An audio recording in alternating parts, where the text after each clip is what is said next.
بنشاهد بن شرقي للثالث مباراة تقريبا، يعني مش تقريبا، لا هو الزمالك وسان داونز ومباراة النهارده، هو لو ما كانش يعني في مباريات تانية حصل فيها نفس الخطأ، بس يعني حد تاني من الدفاع لحقها، بس احنا ما بنركزش غير لما بتحصل الخطأ، يعني بنحط هايلايت عالي، بنعلم على الخطأ عشان نبقى عارفين.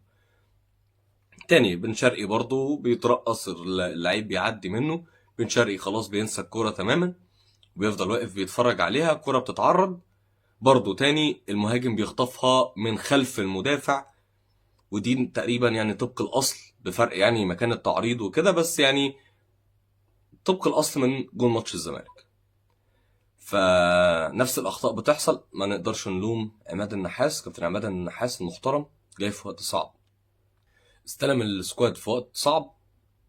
لعبنا النهارده الى حد ما، بس انا في وجهه نظري الشخصيه ده حماس البدايات، ان في دلوقتي تغيير حصل في الفريق، كل لعيب لازم يظهر الفتره اللي جايه،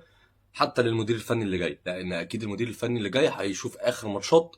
عشان يبدا ياخد فكره مبدئيه عن اللعيبه قبل ما ينزل ويستلم. طيب نرجع تاني لقصه بن شرقي، بس هعلق حاجه وحيده، استغلال بن شرقي عشان يتم بافضل الحالات، فانت لازم لو هتنزل بن شرقي وعايزه يعمل واجبات دفاعيه لازم هتامن معاه بواحد تاني. تقول لي بس ما هو التاني اللي هيجي ده هيسيب لعيب تاني، ما انا معاك 100%، بس لما الكوره هتتلعب من ناحيه بن شرقي، وخلي بالك الفرق دلوقتي ممكن الى حد ما يبقى هم عارفين ناحيه بن شرقي هيبقى فيه نقطه ضعف في الحته دي، فانا ما اسيبهاش بقى.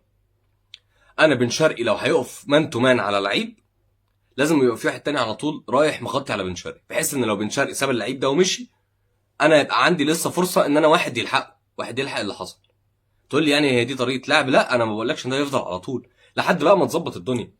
يا اما بقى تظبط طريقه لعبك ان انت لازم هتغطي ورا بن شرقي، لا اما بقى تبدا تشتغل مع بن شرقي على الحته دي، ان مفيش حاجه اسمها انا اللعيب عدى مني خلاص بقى اسيب الكوره واقعد بقى